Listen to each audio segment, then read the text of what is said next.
Hi guys, எல்லோரும் எப்படி இருக்கீங்க? இங்கே பாருங்க, நிலா தெரியுது, அந்த நல்லா இருக்குல்ல. ஓகே, வீடியோக்குள்ளே போகலாம். இந்த வீடியோவில் என்ன பார்க்க போகிறோன்னா, நம்ம டீச்சர்ஸ் நம்மளுக்கு சொல்லிக் கொடுத்த சில லைஃப் அட்வைஸஸ்லாம் நம்ம லைஃப்பை எப்படி மாற்றுச்சு. நிறைய பேர் நம்ம நினைக்கிறோம் இந்த மாதிரி நம்ம டீச்சர்ஸ் நம்மளுக்கு ஒன்றும் சொல்லி தரலையோ அப்படின்னு. ஆனால் இல்லை, நிறைய டீச்சர்ஸ் நம்மளுக்கு சொல்லி தந்திருக்காங்க, அதை நம்ம ஒழுங்காக கவனிக்கிறது இல்லை. நான் ஸ்டடீஸில் சொல்லலை, லைஃப் அட்வைஸில் சொல்கிறேன். எங்கள் டீச்சர்ஸ் எனக்கு 3 அட்வைஸ் கொடுத்தது எனக்கு ரொம்ப கனெக்ட் ஆனது. நான் இப்போ உங்கள் கூட ஷேர் பண்ணிக்கிறேன். ஃபஸ்ட்டு இங்கிலீஷ் சார் 11th ஸ்டாண்டர்டில் அவர் என்ன சொன்னார்னா, இந்த மாதிரி நீங்கள் படிக்கிறது மட்டுமே உங்களுக்கு லைஃப்பில் உதவாது. நீங்கள் அதாவது ஸ்போர்ட்ஸ் கெரியரில் போகலாம், இல்லை ஒரு சினிமா எடுக்கலாம், இல்லை பாட்டு பாடலாம், என்னவா வேணால் ஆகலாம். Don't focus on studies only. எல்லாத்துலேயும் உங்களோட கவனத்தை செலுத்துங்க, ப்ராட் மைண்டடாக இருங்க அப்படின்னு சொன்னார்.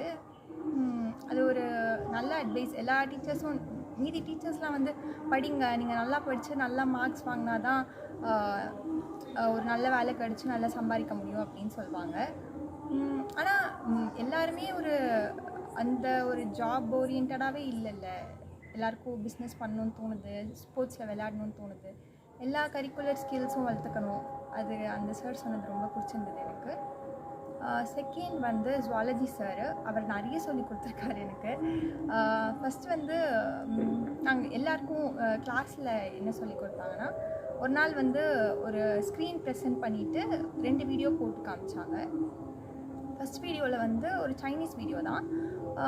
ஃபஸ்ட் வீடியோவில் வந்து ஒரு மனுஷன் இருக்கான். அவன் வந்து காலையிலேருந்து நைட் வரைக்கும் குட் ஹேபிட்ஸ் தான் பண்ணுறான். அதனால் அவனுக்கும் அவனை சுற்றி உள்ளவங்களுக்கும் எவ்வளோ நன்மை வருது அப்படின்றத அந்த வீடியோவோட எண்டில் காமிச்சிருப்பாங்க. காலையில் எழுந்திரிச்சோன்னே பிளான்ஸுக்கு தண்ணி ஊற்றிட்டு அப்புறம் குளிச்சுட்டு ஆஃபீஸ் கிளம்புவான். ஆஃபீஸ் போகிற வழியில் ஒரு பழ அம்மா வந்து ரோட்டில் வந்து பழம்லாம் கீழே செதறிடும், அதெல்லாம் ஹெல்ப் பண்ணி கொடுப்பான். அதுக்கப்புறம் ஆஃபீஸ் போயிட்டு ரொம்ப எல்லாருக்கூடயும் ஃப்ரெண்ட்லியாக இருப்பான். வீட்டுக்கு வரும்போது நாய் ஒன்று இருக்கும், அதுக்கு வந்து பிஸ்கெட் போடுவான். அதுக்கப்புறம் வீட்டுக்கு வந்து தூங்குவான். அடுத்த நாள் வந்து அந்த பிளான்ஸ் வளரும், அந்த டே பை டே அந்த பிளான்ஸ் வளரும். அந்த அம்மா வந்து அவங்களுக்கு ஃப்ரெண்ட் ஆகிடுவாங்க. அதுக்கப்புறம் அந்த நாய்க்குட்டி வந்து கூடவே சுற்றிட்டுருக்கும், இவன் கூடவே பெட் ஆகிடும். அப்புறமா அந்த வீடியோவோட எண்ணில் வந்து அந்த அம்மா வந்து பழக்கார அம்மா எங்கள் வீட்டுக்கு கதவை தட்டி பனானா கொடுத்துட்டு போவாங்க. அந்த ஹாப்பினஸ் வந்து அந்த வீடியோவில் தெரியும்.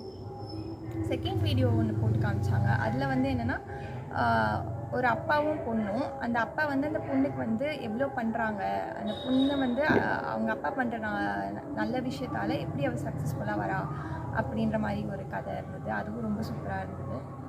அவர் என்ன சொன்ன விஷயம்ல இன்ட்ரெஸ்டிங்கான விஷயம்னா, வந்து நம்மளுக்கு கடையில் ஏதாச்சும் வாங்குகிறோம், ஏதாச்சும் ஃப்ரீயாக கிடச்சிதுன்னா அதை நம்ம ஒழுங்காகவே யூஸ் பண்ண மாட்டோம். இப்போ கடையில் பேஸ்ட் வாங்குகிறோம், ப்ரெஷ் வந்து ஃப்ரீயாக கிடைக்குதுன்னா அந்த ப்ரெஷ்ஷை நம்ம ஊருக்கு எடுத்துகிட்டு போகிறோம், எங்கேயாச்சும் எடுத்துகிட்டு போகிறோன்னா தொலைஞ்சு போச்சுன்னா நம்ம அதை பெருசாக ஃபீல் பண்ண மாட்டோம்.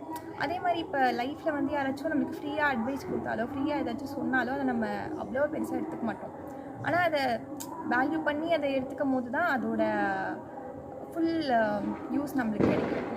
அதுவும் ஒரு பெரிய சேஞ்சை வந்து நம்ம லைஃப்க்கு உருவாக்கலாம். அதுக்கப்புறம் எங்களோட கெமிஸ்ட்ரி சார் சொன்னது, அவர் என்ன சொன்னார்னா, நம்ம லைஃப்பை வந்து மற்றவங்களை பார்த்து கற்றுக்கணும் நிறைய. நம்ம மற்றவங்கள பண்ணுற தப்பு, மற்றவங்க பண்ணுற நல்லது பண்ணுறாங்களா, அவங்களுக்கு நல்லது கிடைக்குதா, அதை நல்லதை வந்து நம்மளும் பண்ணணும். தப்பு பண்ணுறாங்களா, அவங்க மாட்டிக்கிட்டாங்களா, அதை வந்து நம்ம பண்ணக்கூடாது அப்படின்னு சொல்லி கொடுத்தாரு. அதுக்கப்புறம் ஜுவாலஜி சார் இன்னொன்று சொன்னார். இப்போ வந்து நீங்கள் யோசிச்சிருக்கீங்களா, இந்த மாதிரி ஏன் கல்யாணம் பண்ணும்போது கேர்ள்ஸ் வந்து யங்கராகவும் பாய்ஸ் வந்து கொஞ்சம் ஓல்டராகவும் வச்சு ட்ரெடிஷ்னலாக கல்யாணம் பண்ணியிருக்காங்கன்னு. அவர் சொன்ன ரீசன் என்னென்னா, கேர்ள்ஸ்க்கு வந்து மெச்சூரிட்டி அதிகமாக இருக்கும் பாய்ஸை விட. இப்போ பாய்ஸ் ஒரு 30 இயர்ஸில் இருக்க பாய்ஸோ 32 இயர்ஸில் இருக்க பாய்ஸோ தான் ஒரு 25-24 இருக்க கேர்ள்ஸை வந்து ஹேண்டில் பண்ண முடியும் அப்படின்னு சொன்னார். அது எவ்வளோ ப்ராக்டிக்கலாக, அது சைக்காலஜிக்கலாக எப்படி இருக்குதுன்னு எனக்கு தெரியல. ஆனால் நான் ஃபீல் பண்ண வரைக்கும், நான் பார்த்தது வரைக்கும் எல்லாருமே அப்படி தான் இருக்காங்க. கேர்ள்ஸ் வந்து பாய்ஸை விட கொஞ்சம் மெச்சூர்டாகவே இருக்காங்க.